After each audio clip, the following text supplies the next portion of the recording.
बूढ़े भिखारी की अनोखी कहानी।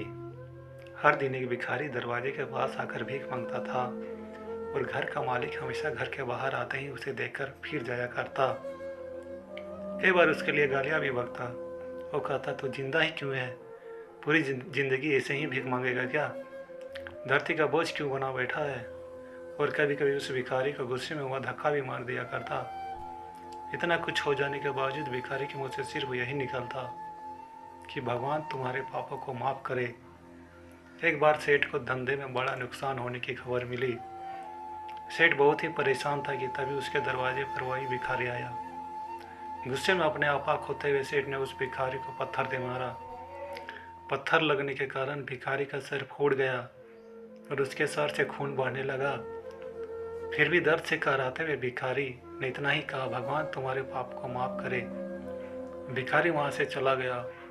सेठ सोच में पड़ गए कि भिखारी को पत्थर मारा, फिर भी उसने सिर्फ प्रार्थना की। सेठ का गुस्सा शांत हुआ, सेठ का मन शांत हुआ। भिखारी का रहस्य जानने के लिए सेठ ने भिखारी का पीछा करना शुरू कर दिया। भिखारी जहाँ जहाँ जाता सेठ उसके पीछे जाता। सेठ ने देखा कि कोई उसको खाना देता, कोई उसको मारता, कोई अपमानित करता, कोई गाली देता। लोग भिखारी के साथ चाहे जैसा व्यवहार करते, लेकिन भिखारी सबके लिए एक ही प्रार्थना करता, भगवान तुम्हारे पाप को माफ़ करे। अब रात होने का आई थी। भिखारी अपने घर जाने के लिए लौटा। वो अपने घर पहुंच गया, लेकिन सेठ अभी भी उसका पीछा कहीं कर रहा था। एक पुरानी टूटी हुई खटिया पर एक बूढ़ी औरत लेटी हुई थी, काफ़ी कमज़ोर और बीमार लग रही थी। वह भिखारी की पत्नी थी। अपने पति के वापस आता देख वह खाट से उठ खड़ी हुई। पत्नी ने अपने पति को भीख वाले कटोरे में देखा, उसमें सिर्फ आधी बासी रोटी थी। उसे देखकर वह बोली, आज बस इतना ही मिला और हाँ, आपके सिर से खून निकल रहा है, ये चोट कैसी लगी।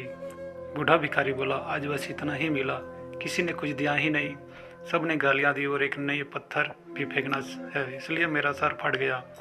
एक गहरी ठंडी सांस लेकर बूढ़ा भिखारी फिर से बोला, यह मेरे ही पापों का फल है। तुम्हें याद है कुछ सालों पहले हम कितने अमीर थे, कुछ नहीं था हमारे पास हर चीज़ ज़रूरत से ज़्यादा थी, लेकिन हमने कभी दान नहीं किया।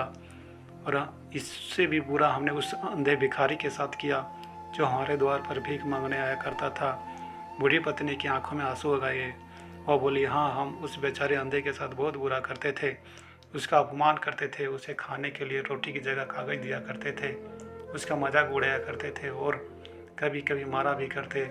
मैंने कभी उसको रास्ता नहीं देखा है। एक बार मैंने उसके मुंह पर मिट्टी भी फेंकी थी और वह हमेशा दुखी होकर यही कहता कि भगवान तुम्हें तुम्हारे किए की सज़ा ज़रूर देगा, भगवान तुम्हारे पापों की सज़ा ज़रूर देगा। उसका श्राप सच हुआ और हम इस दुख भरी ज़िंदगी में आ गए।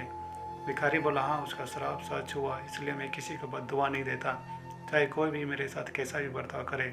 मैं हमेशा उसके लिए प्रार्थना करता हूँ। मैं नहीं चाहता कि कोई भी हमारे जैसे ज़िंदगी का अनुभव करे, किसी को भी हमारे जैसे दुखों का सामना करना पड़े।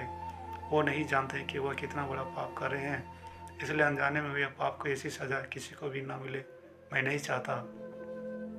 सेठ वहीं पर छुप कर यह सारी बातें सुन रहा था। अब उसे सब कुछ समझ में आ गया था।